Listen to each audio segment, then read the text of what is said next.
being there so young Black girls can see that this sport is for them, and if they choose, they can do this as well, is huge. What's up, everyone, and welcome back to another Birdies conversation. I'm your host, Fish, and in this episode, I was honored to hold a mic to the voices of Kelsey Davis, founder and CEO of CLLCTVE, and Forbes 30 Under 30 Next Gen Leader, and our very own Jasmyne Spencer, CEO and founder of Jazz It Up, and going on her 11th season as a pro. They shared their socially conscious perspectives around Black culture and sport and entertainment with truth and love. This conversation hit my heart in many ways, which is why I highly suggest that you bring your full awareness as you listen in. So sit back, open your hearts, and receive the wisdom and experience that is shared for you today.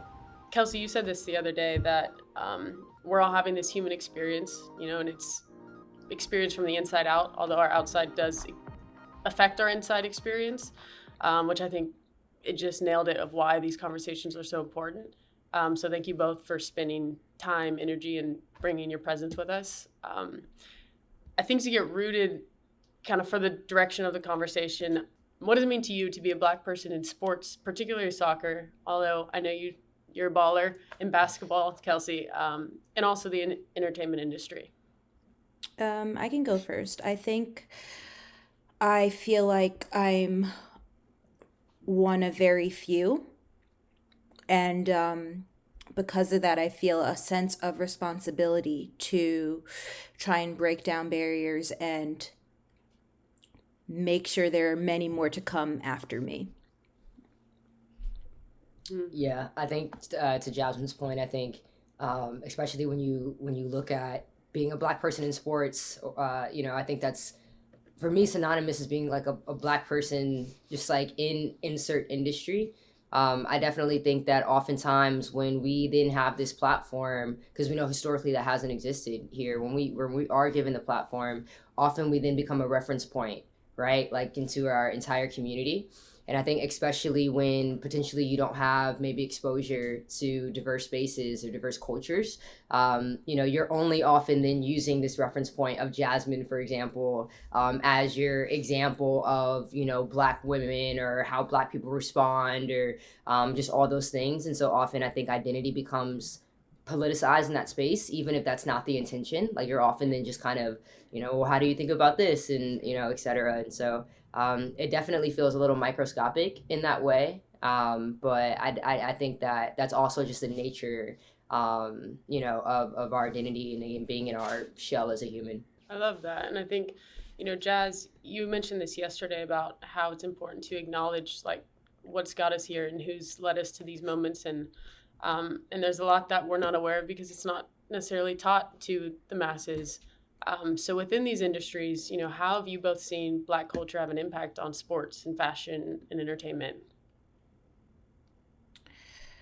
I mean, I honestly feel like, especially in sport, Black culture is the essence of sports culture. And so much of like what's commercialized in sport today originated from Black culture. And I don't think that's always acknowledged. And I don't think it's always been accepted. I'll use the example of fashion and ways we like to express ourselves as Black people. Not too long ago, and still often today, is referred to as ghetto or classless, and now it's everywhere. It's kind of become mainstream and I think a little bit more accepted. And what's that change? Because we've always been dressing like this, carrying ourselves this way. And I would like to see the next step beyond acceptance is acknowledgement of, those creators, those designers, those people who've put it into the limelight, get the recognition they deserve for that. Yeah, I agree with that. And even to the point of like sports and fashion, you look at an athlete like Allen Iverson, right? Who, his existence is the reason why there is a dress code, right, in the NBA. And that's kind of transcended across all sports. Or where you had in hip hop, you had, rappers who, were wearing the big jerseys Jay-Z has his famous line, like, I've made the Yankee hat more famous, than the Yankee team, right?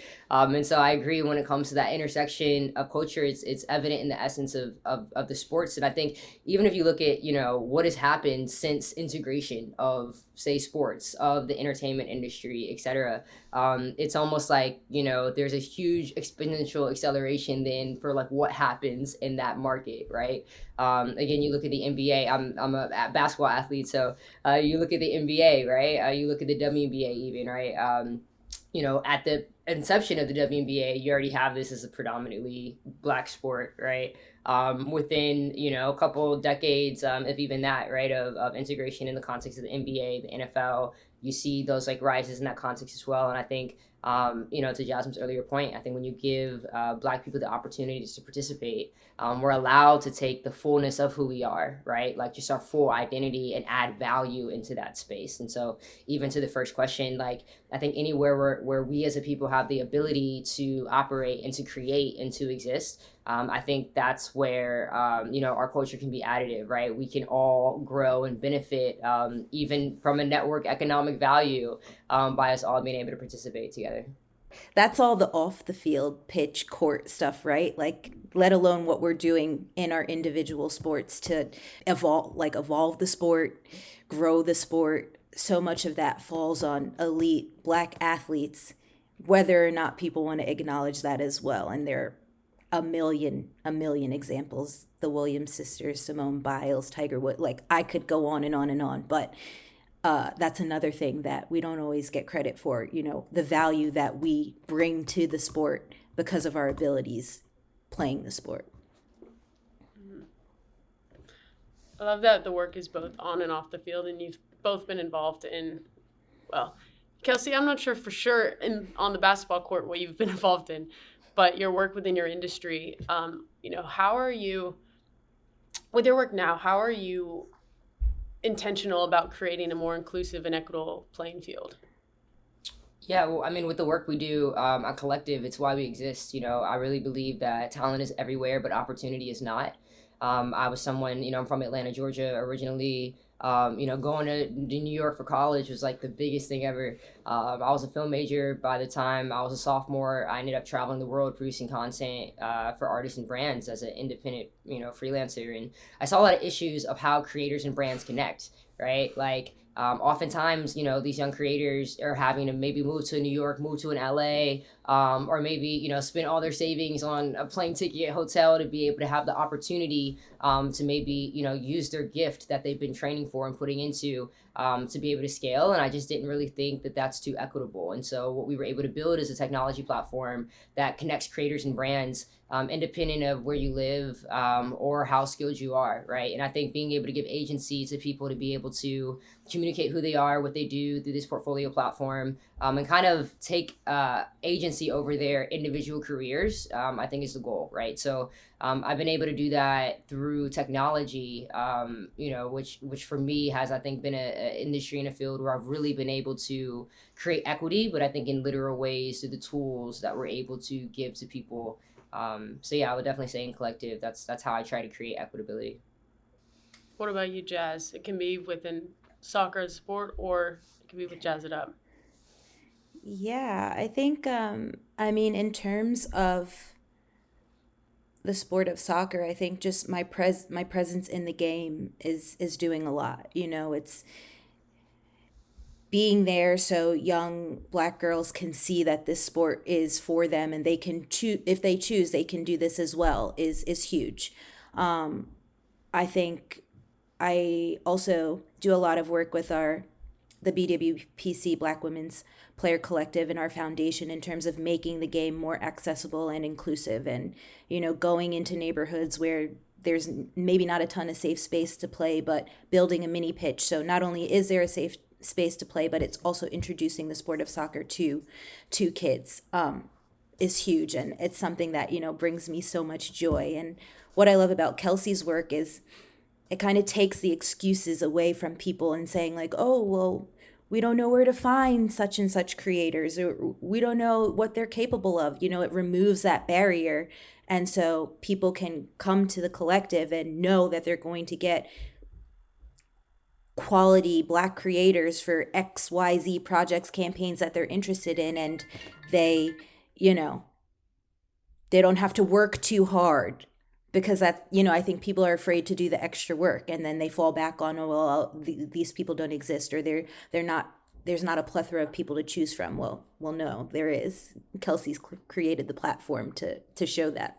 Yeah, and I think even to that point, a lot of people I think a lot of times people want to support. They're like, oh, I want to support Black creators, right? I want to support Black athletes. I want to, help with the pay gap, like whatever, right? But there's not literal ways that we can tap in, right?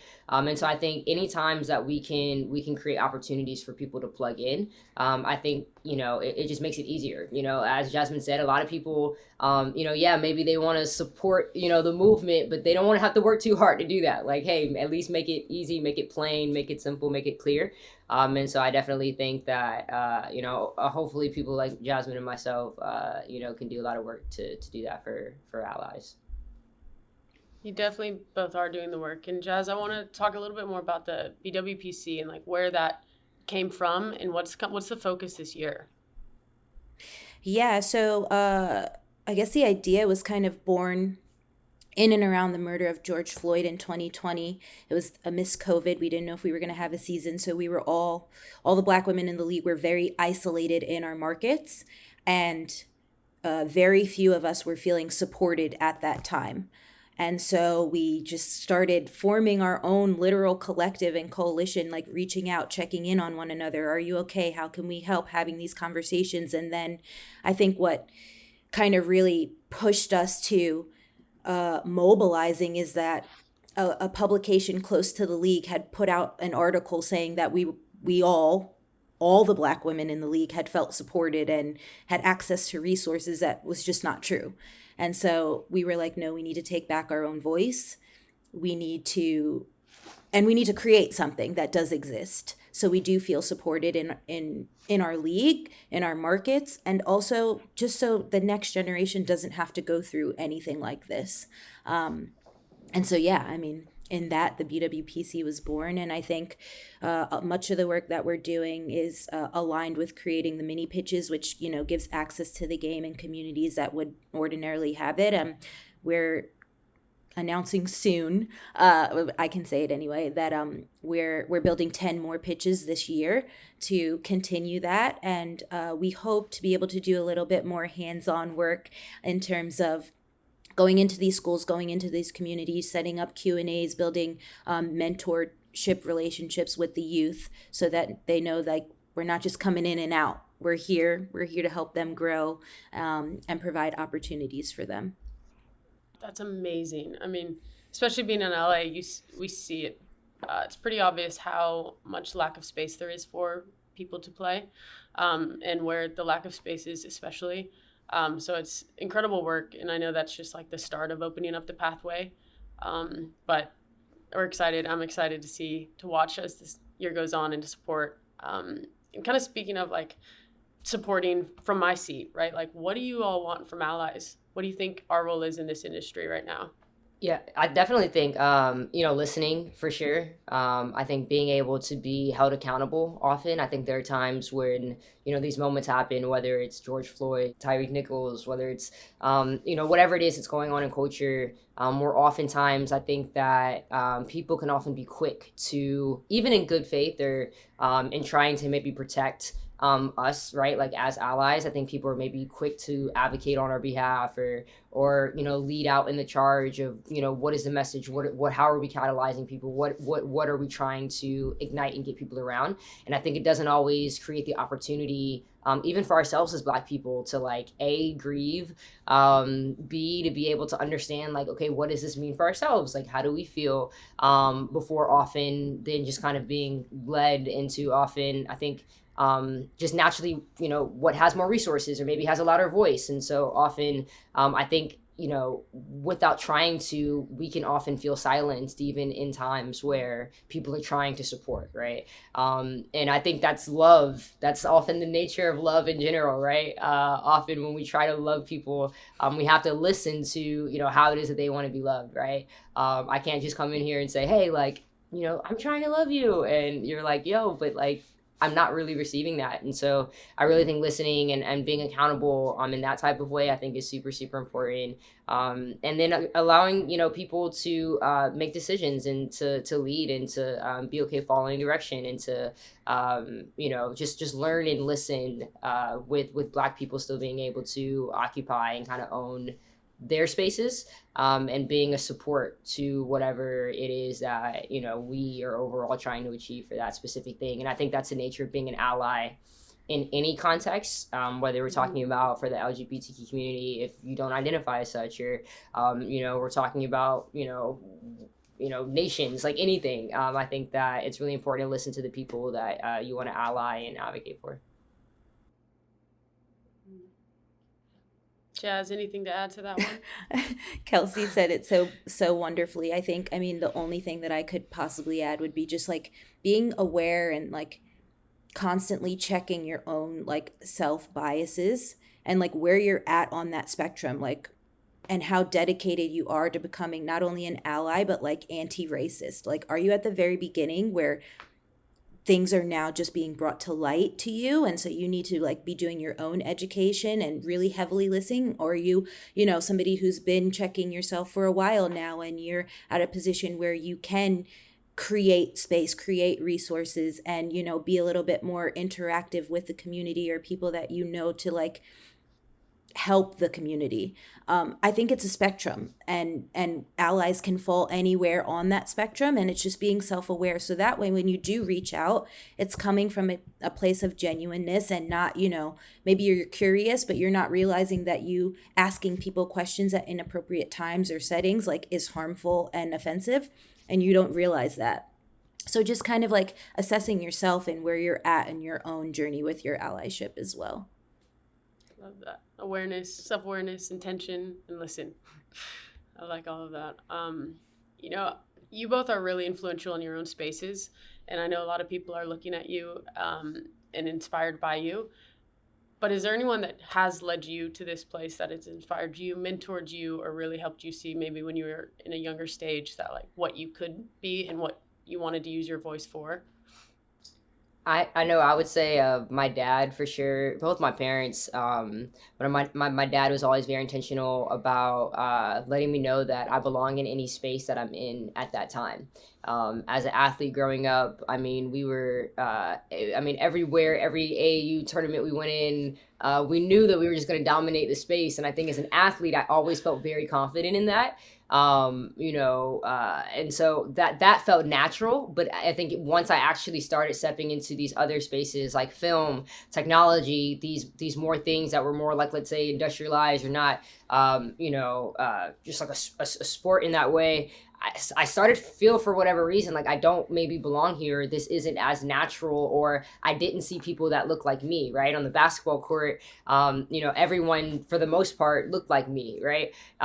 Whereas in these other spaces, that wasn't necessarily the case. And so even if I was just as talented or even more talented, I often didn't go in there with the same level of confidence, right? Or even I would feel maybe...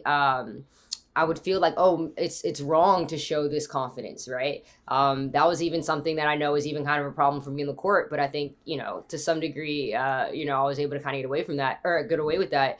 In the day-to-day life, though, I mean, not at all. Like showing any level of, this confidence, or, especially if you've already put in your 10,000 hours and objectively you can walk into a basketball court maybe a certain way, knowing when people know your stats, right? You can have that confidence, but even still not, right? You look at Serena Williams, you look at a lot of players where even then, especially if you're Black, you're kind of like demonized or, looked down upon for that, even though these are just natural human, just like responses that we know that we all see across culture. And so, yeah, I think for me, my dad was always very intentional about, hey, you're here because you belong here. We didn't have to do anything to get here except for be yourself. And so occupy this space with that knowledge. And I didn't really understand how beneficial that was at the time, but that's something that I literally think about probably every week, if not every day. It's just really being able to feel comfortable. Yes, in my identity, you could feel strong in your identity and feeling confident in that, and still when you then take that around other people maybe that don't identify it, it just feels different. You can literally in your body often like physically feel that. And so even being intentional about things like therapy to just like literal self-awareness, I think is something that's super important. And fortunately, I just have parents that were always aware of protecting kind of my inner child in that way when it comes to my identity of self. I love that. And like I said before, how you step into yourself and your power is felt. Like we had one coffee a year ago, and your presence has been with me since. And I think that's so powerful, of just a reminder for everyone of like, own yourself and be proud of yourself, and understand that that's going to have a positive ripple effect.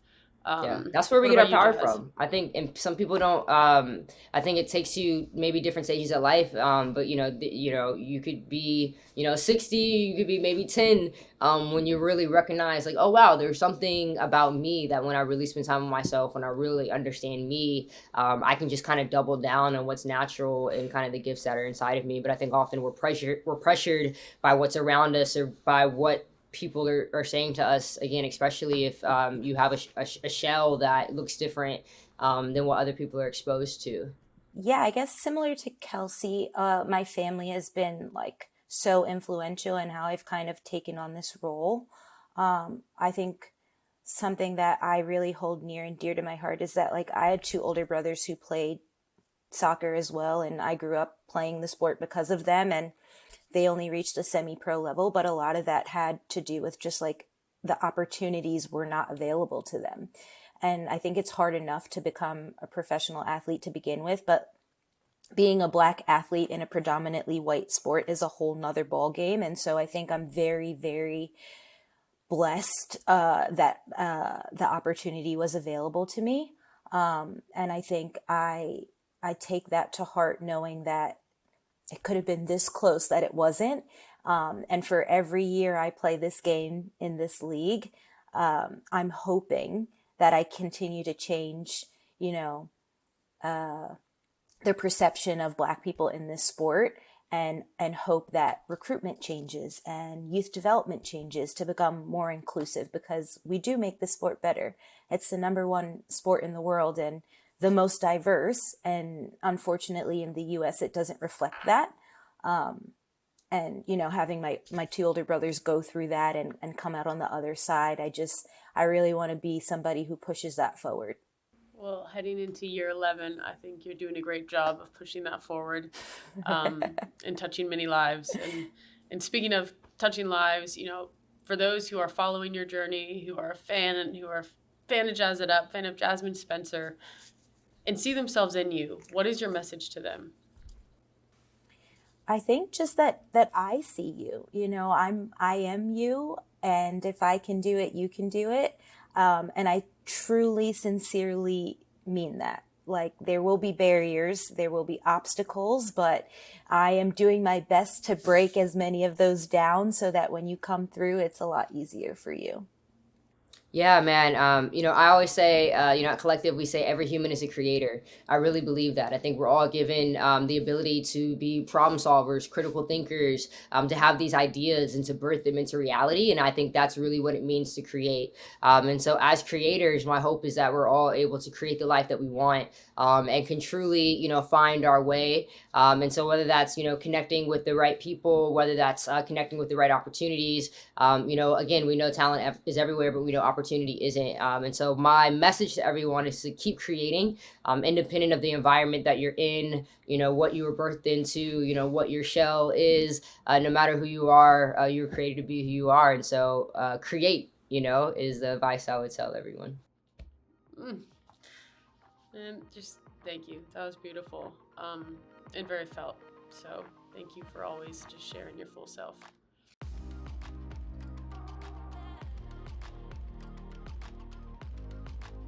I know we floated these questions to you a little earlier. These ones you did not see, to keep you more raw, organic in this moment. So first, and you can jump in and answer as you would like, What is something that has been game changing or changed your game in the last month? I would say travel for sure. I did some continent hopping in the past month. And that definitely just changed my game in terms of exposure, right? Like when you see more, you can expand more, possibilities kind of open up, and you're able to kind of see yourself in the context of different areas, regions, societies. And yeah, that was awesome. I would say that's something that's kind of, changed my game a little bit. I love that. I'm gonna steal Kelsey's answer because it was too good, but just change the context a little bit. I also traveled this off season with my husband, and I could not tell you the last time I took a vacation. So just being able to reset completely this off season was really nice. It's really hard to kind of take away and take a step back, but it was needed, and I feel really refreshed and ready to go for the new season. I love that perspective and recharge time. Look what travel can do. What is your superpower? I like to think I'm an igniter. I'm really able to catalyze things, right? So like once you really have like whether that's a vision and that needs to be executed or communities that we're building or whatever, I think I'm really able to take message and just like ignite people and energize people around that. I have felt that directly. Your energy is powerful. I think I'm really grounded, which is good in this profession. A lot comes at you quick. And I think I just am able to pivot and kind of take things as they come and not really lose center of who I am or what I want to be doing. So, yeah, I'm grounded. I'm so proud of you, Jazz.